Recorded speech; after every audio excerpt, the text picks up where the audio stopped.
It's been 50 years since the mud started moving, and we're heading deep into the Georgia backwoods to see if this 1976 eco-horror classic still has its wiggle. It's the ultimate Nature Strikes Back flick that proves the most terrifying monsters don't come from space, they're right under your feet.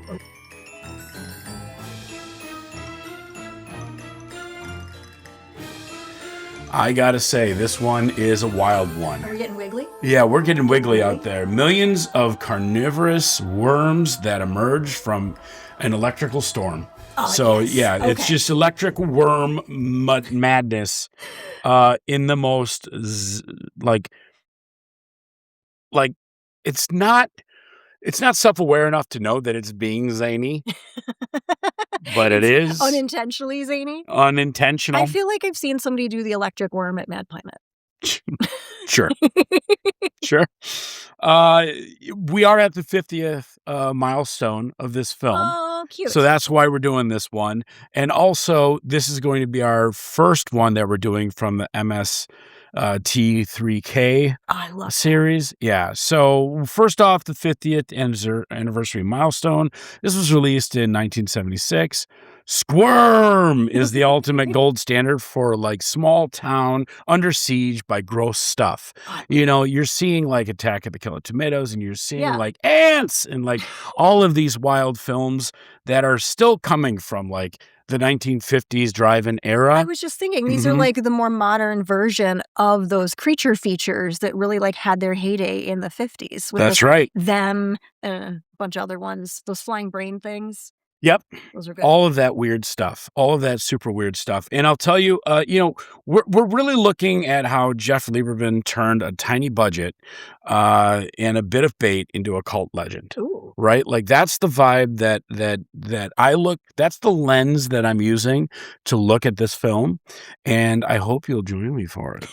I'm totally in. You know, all right. You had me at electric worms. Right. And well, I know you love squirmy stuff. I do love squirmy stuff. So here we are for the squirm. Squirm is for Sam. I just like saying squirm. That's right. It So makes everything better. This was immortalized in the MSTK or T3K. MST3K. I just got to I can't say it. I just can't. I feel like because I was obsessed with MST3K for a while when I was younger. Like I would come home from school and watch it. Sure. And I remember there was this one episode where literally you watch somebody crawl into this costume person's fake mouth, and they were just yelling like Mr. Esophagus, and it was very like dramatic. and that's why I can say it that fast, because I just kind of kept clipping off of and in that. your house, that's the level of spooky stuff that you could probably get your hands on at the time. Yeah. You know what I mean? I mean, that was entry level spooky stuff. So like Sam was actually allowed to take a look at that. So when I can sneak over to your house to watch that's right. terrible things. Terrible. Terrible. Said small budget. How small we talking? Tiny budget. Okay. Teeny tiny budgets. Can you tell? Let me ask you this though. Are you a Joel era or a Mike era for MST? Oh, that one's hard. I feel like I'm a Joel era. Okay. All right. I feel like it was a little bit different with Mike. I agree.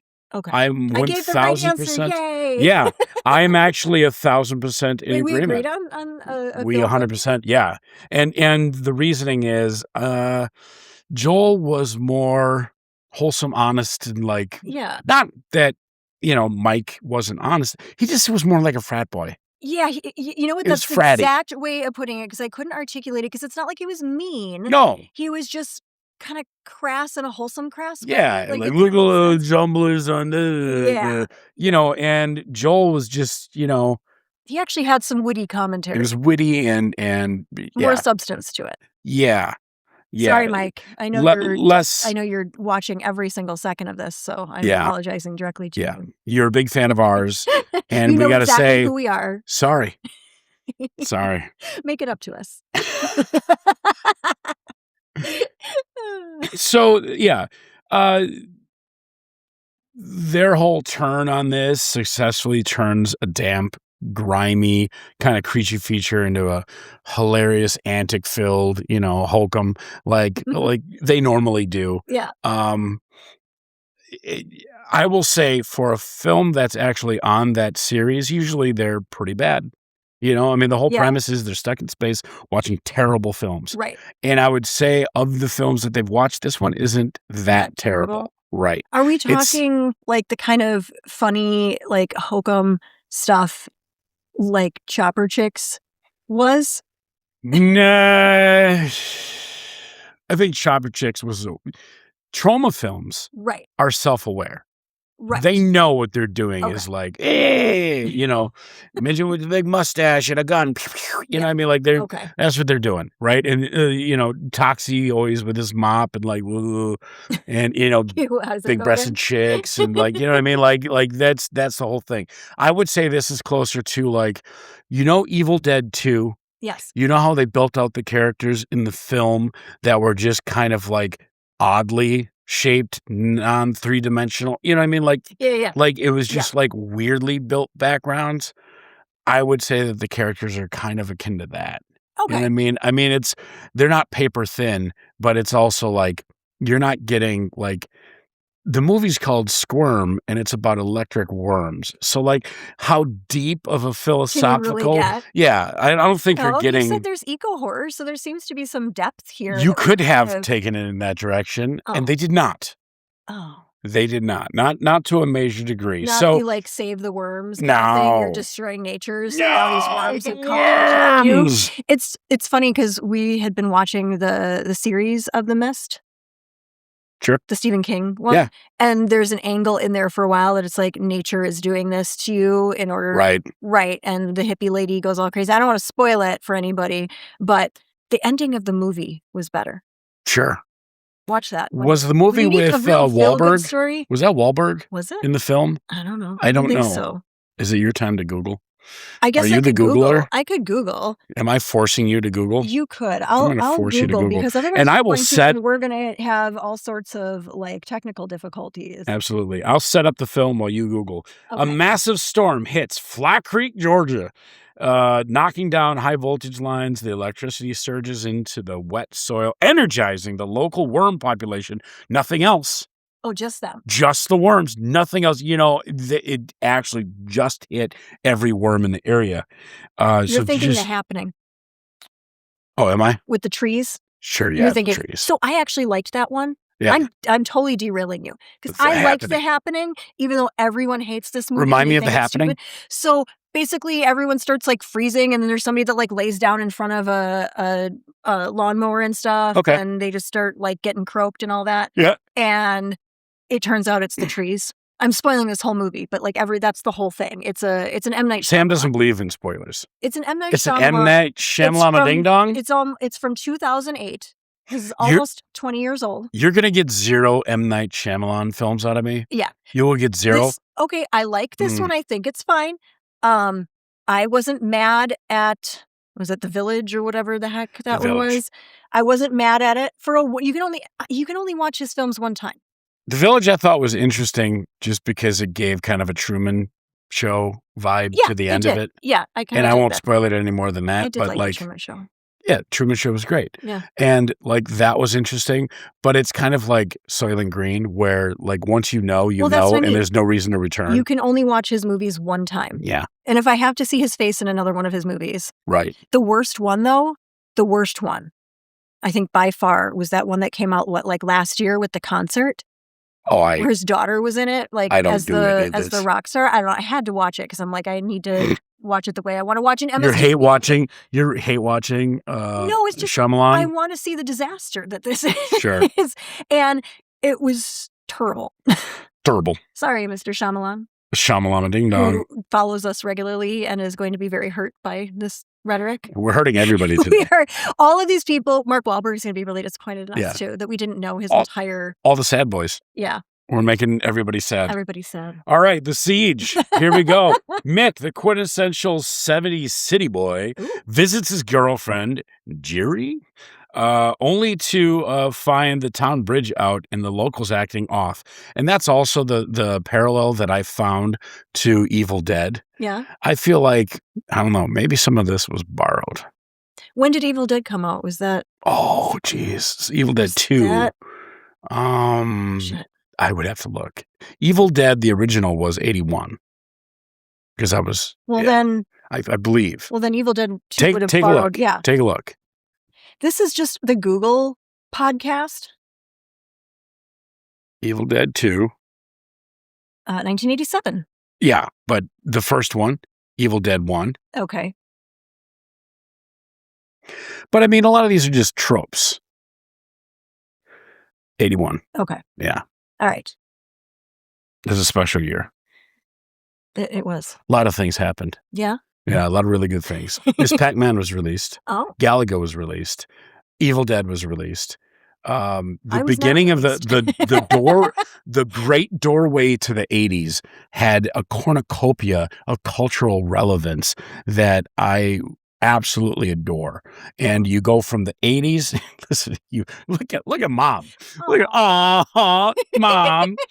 There's a joke that I'm goth mom. Oh yeah, in the you group goth where, mom. like, I'm always like, hey, remember to vote. Careful driving down there. It's dark out. Oh yeah. There's snow there. Oh sure. Yeah, it's bad. I default. Midwest goth mom. Midwest goth. Oh my gosh. If I ever had to do a persona, I would have like some goth casserole. Oh yeah. And that would be, you know what? Maybe that'll be a future Halloween costume. Yeah. I love that. Only to find the town bridge is out, right? So Okay, very big trapped, trope. yeah. And they're the locals are acting off. And that's the equivalent of, like, nowadays the trope is the cell phone towers are down. Right. Whatever are we going to do? Yeah. You know what I mean? Talk to each other. Right. Like people. You know what I mean? Like, I don't know. As night falls, the worms begin to burrowing through the walls, floors, and skin. Yes. Yeah, so they get very wormy all over things. Are they? We're getting there. Burrowing? Okay. Oh, you're jumping ahead. Jumping the gun. Worms can't jump. That's right. The worm face reveal, one of the most iconic and disgusting moments in horror history, involving a character named Roger and the very unfortunate encounter with a basement full of burrowing, and they have a term for it, annelids, I can't read. Well, let me see that. Annelids. Yes, annelids. There you go. See, yes. Sam is our resident Sciencey, creature person. Yes, that is my official title. Yeah, that's right. Sciencey creature person. That's right. Like so that. She helps me along when we have creature identification in classing. So they have the classic climax, a claustrophobic battle for survival in a house that's literally filling up with millions of real writhing worms. Like actual real worms? Oh yeah. Oh, yeah. Boy. So the bait shops around this place went empty. Can you imagine? Fishing in the year of our Lord, Can you imagine 1976. Like a PA on that set? Oh yeah. Somebody's like, go get I'm just going to need 1 million worms. So like, that's got to be more than 1 million. Be like, I need enough. So first you have to have somebody to do the math on how many worms you need.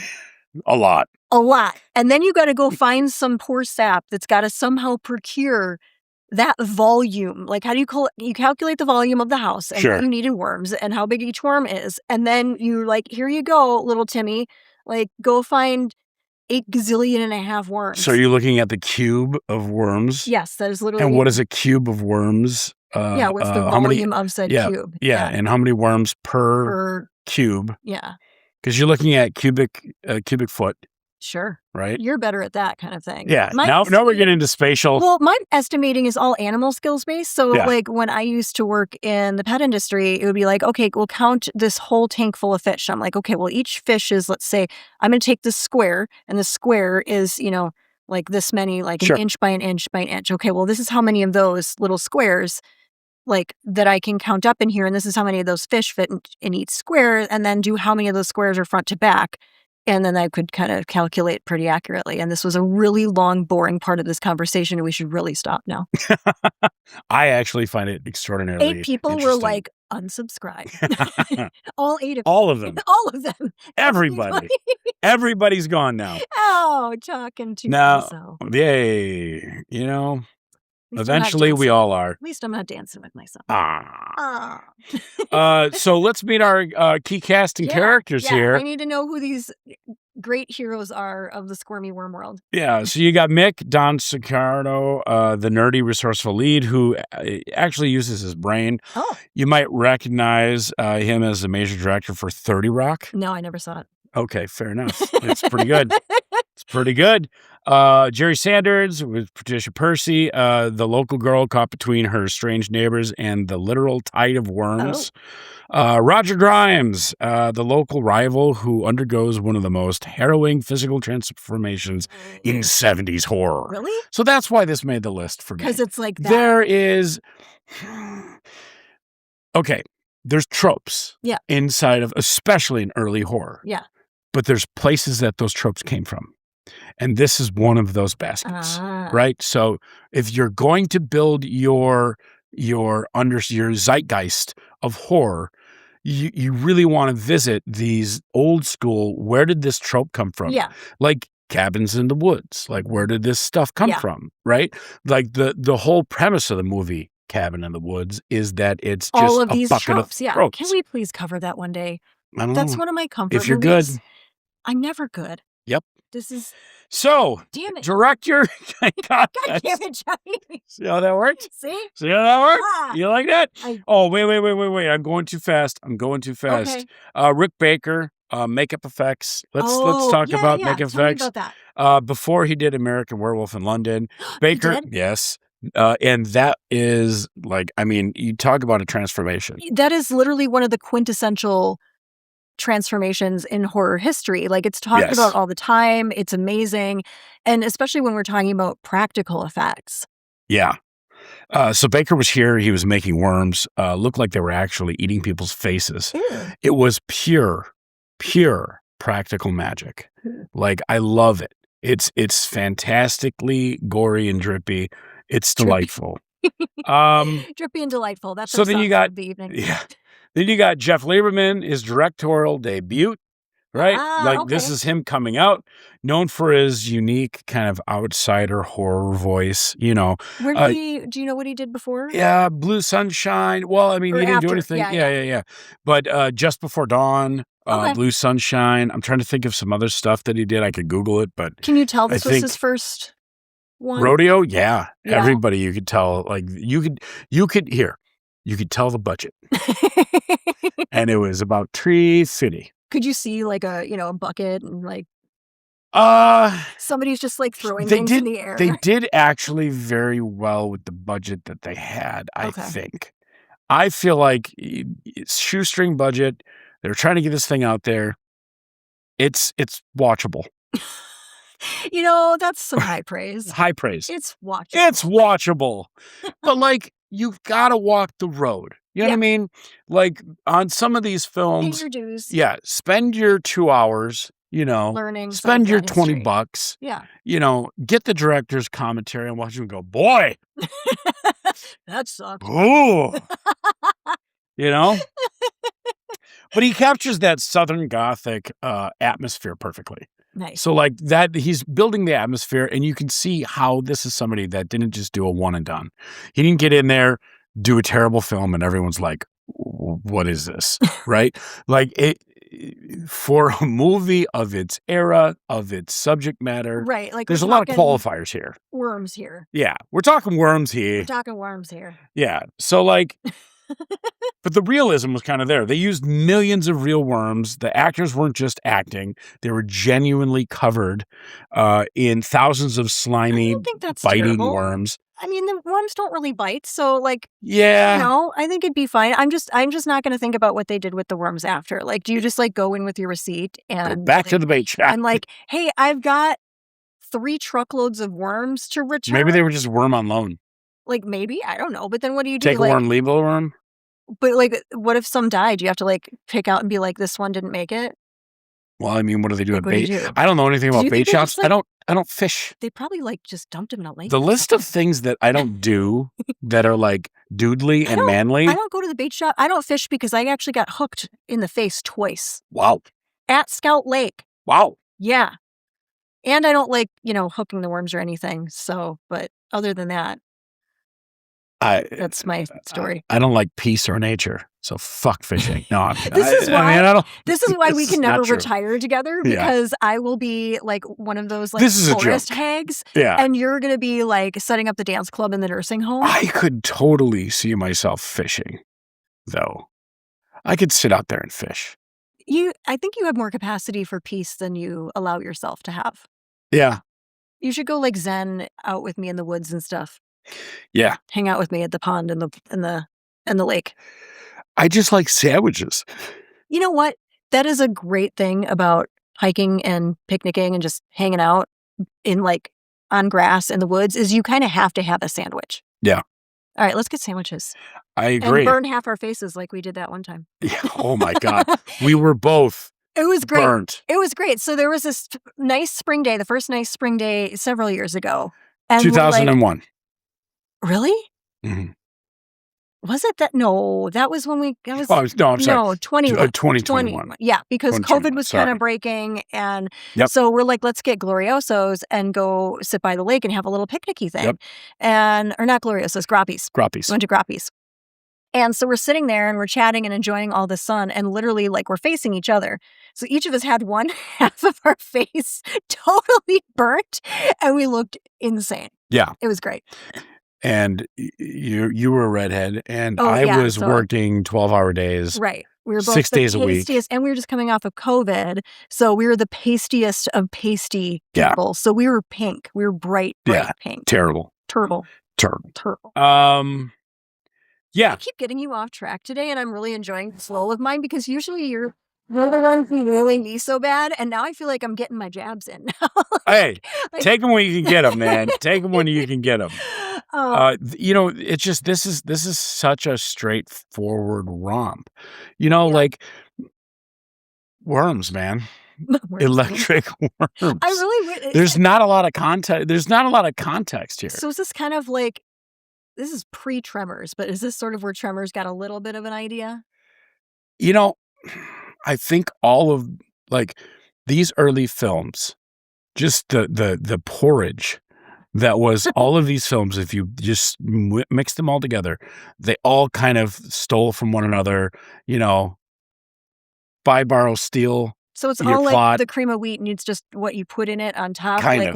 this one gets the jam. One's this getting the one worms. gets One's getting the tremors. One's getting the critters. One's getting the, you know what I mean? Like okay, yeah. everybody's kind of got their own little guy. It's a Monster of the Week kind of film. And I love Monster of the Week. For what sure. I find interesting is none of the movies we've done so far that have been of this vein have had overlapping actors at all. No. Or directors. No. Which I find really interesting. Like there's just this slew of this genre of film from this kind of like 70s and 80s era that is just so rich with variety. Well, yeah, and a lot of these guys, they're using this as a jumping point to go on to do bigger, better things with bigger budgets. Yeah. Horror schlop, you look at the canons, right? Mm-hmm. And now I'm talking about film studios. Like if you look at the canons, you look at the Orions, you look at these, yeah. The house that Freddie built, yeah. right? Like if you look at these different cinema studios, they're low budget. They're trying to find the cheapest director they possibly can with the most talent. They're finding that person. Pay them in worms. They're paying them in worms. And maybe that was the deal. They're like, we'll give you all of these worms. You can have the truck full of worms. You can't have the truck, but you can have the worms within said truck. You will have to find a method of transportation. I don't know that that's real, but that's my canon. That's what I would love. Yeah. That's canon. Yeah. He was paid in worms, and that's paid in worms. I'm deciding to believe that because I just need that today. Yeah. And I mean, you're talking 250,000 worms. That's a lot of worms. That seems like not enough worms. Because I have a container 250,000? Yeah. So 250. Yeah, 250,000. That's a lot of worms. Seems like light on worms. How? Well, so I get my frog Blobbert. Yeah. My ungrateful pet rock, that I never see. He eats some earthworms, like night crawlers, and I'll get a box of 18 of them, and they're not even packed in real thick, and that's like a box like this big. So I figure 250,000 is like maybe that'd come up to this table. Yeah, but you gotta, but they're covering Was there a filler person. too? Okay, yeah, you can cover a person in that many You know what I words. mean? You're Yeah. covering Is there like dirt with them too? Yeah. Okay. So and yeah, I'm sure that they're taking a piece of cardboard, cutting a face hole for it, putting their face there, and then Okay. like worms. Don't break the magic. But that's a lot of worms. That is a lot of given worms. like one human person's. I'm wondering if there was just like a really nice field that they all got to live in. And they're using real slime. The filler. Yeah. I mean, there's Yeah. things going on. Do you know here. what they like used for actual like slime? Was this kind of a I don't. no? I don't know. I wonder if there's just like a good old. I want a recipe of different horror gunk. I am in the market for a blood recipe. Well, right, yeah. For a Well, because there's the ones with corn syrup, but I feel like it's really hard to get red instead of not pink. And sticky. That seemed right, and viscosity. I'm Yeah. looking for viscosity. Yeah. I mean, it might just end up being water because water is You're just gonna have easier. a real tough time making that dark red and not pink. Yeah. So that'll. And I just got to make sure that there's plenty of drainage. Yeah. So I'm gonna find out about that drainage. Yeah. It's all about that drainage. It's all about the drainage, yo. This has been me and Jeffy discuss plumbing. Yeah. So electricity making worms eat people. It's just junk science. Well, right. This is 70s junk science. It's great. I mean, the entire film is absurd. Like a lot of these horror things are usually like when you have films like, the giant ant or the giant things, people were really terrified of the atomic age. Yes. They didn't know what to explain. I mean, you look at Frankenstein, and that was people being terrified of the foothold of God was literally eroding through science. And so they were making these monsters that were literally the complete build out of those. Yeah, the embodiment. Yeah, the embodiment of those fears. Yeah. So this is just junk science. This is just hippies being like, but like the power is like taking over the worms, man. Like it's just really bad. Do you find yourself, because this happens to me, like being taken out of the moment in a movie or a TV show when the science part of it, all of a sudden you're like, that's not how that works at all. Well, for sure. But I will say for this one, no, because I was never in. Okay. You have to be in. Yeah. You know what I mean? Yeah. Like you have to be in enjoying the film and then go like, wait a minute. Right.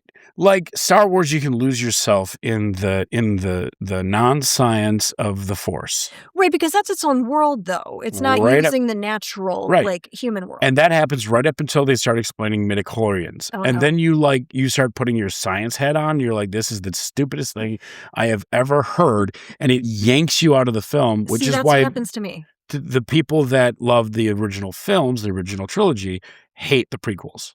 Now, the youth, they're fine with the prequels because they grew up with it. Right. But we had this, it was like an unknown source of magical power. Yeah, sometimes it's better that people not could to yield. know. And that's part of the magic and part of the mystery. And I was talking about this because the end of the series, The Mist, there's no resolution. And I'm not blowing anything by that because, you can't tell somebody a non-answer.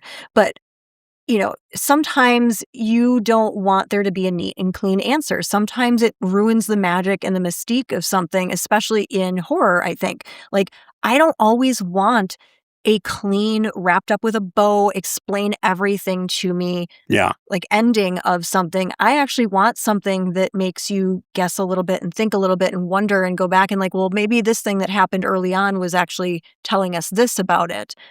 Well, you're in luck because the end of this movie is just an abrupt stop. Oh my God. Like it just stops. There is a movie like that called How It Ends. And I know I have bitched about this before because it angers me and enrages me. Because and what's the one that I keep thinking that it is? It's called the cars. It Ends. It Ends. But this is called How It Ends. It Ends also just hits an end. Like it just stops. I don't know. But like that's how It Ends does. It just doesn't end. It just stops. Sure. And it was actually getting really good up until that point. There's one other, it's not like a actual film house film, but it was a really cool one about almost like a Jeff Vandermeer type of universe where like, but Arctic creatures are changing into like weird kind of things. Sure. I know I make that noise every time. And then it just stopped. I'm like, oh, I would have wanted more of that. Sure. But this one just like, hunk. Hup. Yep. I want to know what happens. Yeet.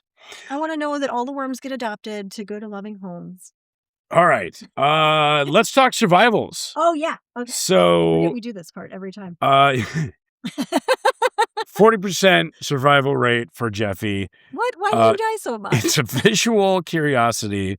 And I'd be the first person to notice to wear electrical arcs in the mud and probably try and film it. Yeah. I'd be out there like, ooh, what's going on? You'd be like, check out this worm. I'm going to poke it. Yeah. And there, the other piece that hits me is the texture issue. Like I can handle ghosts, slashers, aliens, yeah. No, you're millions not of slimy, you don't want wiggling touch that at things. all. Blah. Yeah, you're not touching Like that. if somebody hasn't wiped off the dishes appropriately, Yeah. I don't want to put my hands on. Jeffy's a very clean person, and you and I both kind of get the ick about like Very much the ick. gross stuff. But like I don't mind digging in dirt, so Yeah. I'm like getting stuck because I'm like, no, okay, so you're and then I'm gonna just get getting stuck. gobbled up.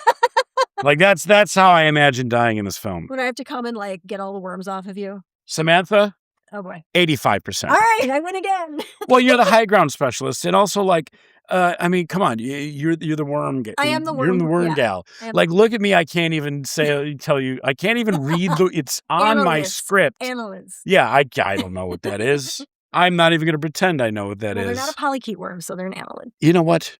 Yeah, fuck you. Yeah, that's correct. You ding ding. I win. Gold star. So as soon as the floor starts moving, you're on the roof. You wouldn't be caught in the cellar. No. You know how these worms are gonna like migrate and procreate and like get around with their little electrified business. And the neighbor factor. You know, I'm gonna lose myself. Your weakness is that you're probably gonna lose time helping neighbors. I believe that about you. Oh that no, you, fuck them neighbors. I know that you are not going to actually do that. Your instinct is going to be check on your community. Yeah, I know will it check, is. but I'm not like they're worms. If you can't deal with them, that's kind of your problem. But it's a lot of worms. Right, so That's the whole lot premise of of the film. things. All right, so go in the lake. There's a lake right there. Just wash them off. All right. Our final verdict is 60%. So you drag me down once again. Oh, yeah, absolutely. We're dying. God damn it.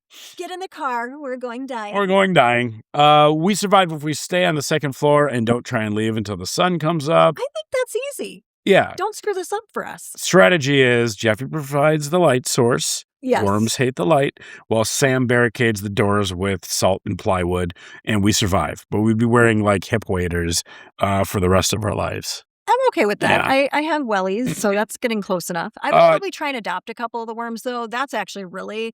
little electric worm my buddies. My weakness would not be that I would check on people other than like you. You'd be checking them out. I would be trying to set up a habitat and keep some of these worms as like little pets, and then they would like while I was sleeping or something. Yep. Yeah, they're not friendly. Just, I will comment. Yeah. That these are not friendly worms.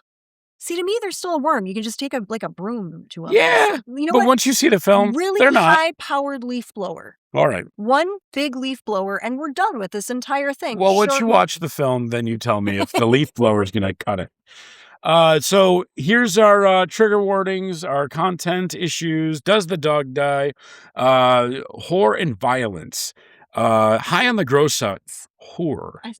Gore and violence. So high on the gross out scale, lots of skin burrowing, biting, and faces being dissolved, eaten. It's very squishy. If you don't like the viscous, squishy, the squelching, it's not for you. Phobias, extreme trigger warnings for scaleophobia, worms, creepy crawlers, that kind of thing. You don't like things that wiggle? Skip it. Scalecophobia. Scalepophobia, is that what I'm saying? Okay. Yes, you are. All right, beautiful. I had to look at it and read it. I don't just know this one. Animal safety. A bird is shown being attacked by worms. The real worms used in production were handled in ways that would definitely not pass modern anything. Yeah. So all of the AHA standards, They didn't all of have the those no back animals then. were they were definitely Worms were hurt. endangered. Yeah, they were. Human remains. Several scenes featuring skeletal or partially eaten remains Are they that are real, quite though? effective They're for the effects, though, time. right? They're quite effective for the time. Okay, so now They're actually pretty good. they didn't just like dig somebody up and they're Yeah. like, "Look, we got free range worms now." I mean, very effective effects for the budget and the time. You know I love a practical effect. Shelf neighbors. All right. What's living on these shelves? Great for fans. The slugs, obviously. Yay. So, 1988. If you thought worms were bad, wait until you see mutated slugs. Oh. But like, I mean, that's what I'm saying. Like the They're tropes all of this right, era, it's yeah, kind it's of just like different flavors of ice cream at this point. yeah, it's the spiritual ancestor. Squelching ice cream. Yeah, to the gross out invertebrates. Yeah. You know, like it's just kind of doing that thing. Arachnophobia, all that kind of thing. Well, no. No? Do not put arachnophobia next In to the this same- film. I thought arachnophobia was terrifying when it first came out. It was And then I tried fantastic. to rewatch it a few years ago, and I'm like, Laughable. right. I'm like, But wow, it's none hilarious. of these spiders are the correct spiders. No, but it's fantastic. It was very I well will done. say, Okay. not the same. Okay. Hard. This is the Yeah, there are miles between the quality of Okay. I didn't think, I thought arachnophobia was terrifying as a child, so. it was great. Yeah. This is not terrifying. What else we got? This is just icky. So it's great for fans of The Bay. Oh, okay.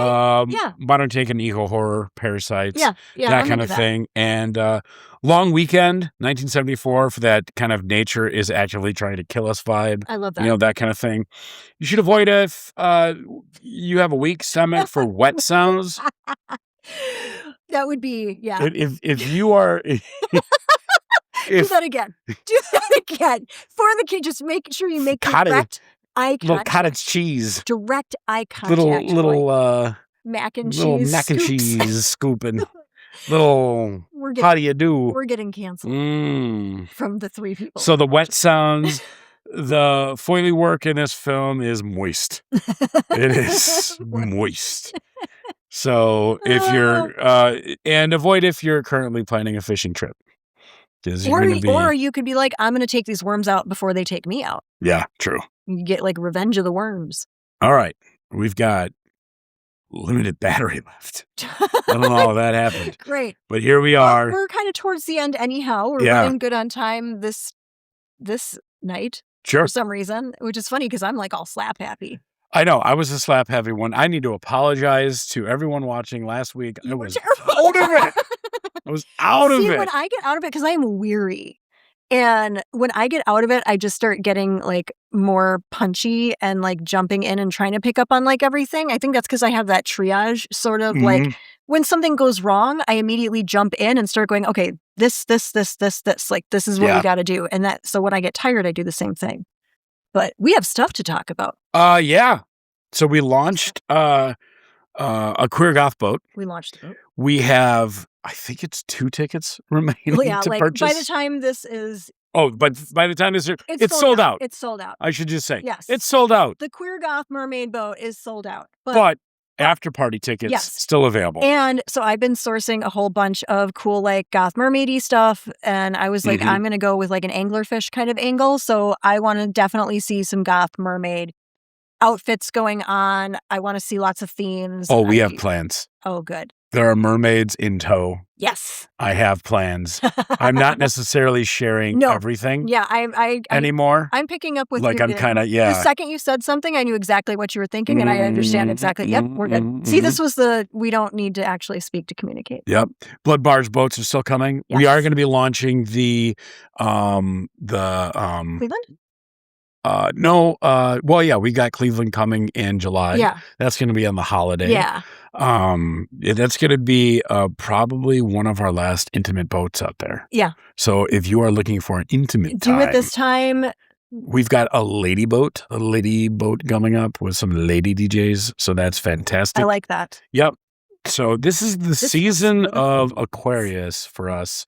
We are leaning into our lady love. And leaning into our water-based roots. Yeah, I like this. You know I love a theme. So I'm very excited about all of it. And we're going back to New Orleans. We're going back to Cleveland with the big boats. Yeah. Big blood barges.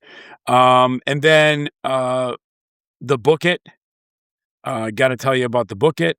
Our summer reading watch list is coming together. Very excited about that. And then Blood Rave. Yeah. It's coming to the Miramar. Oh yeah.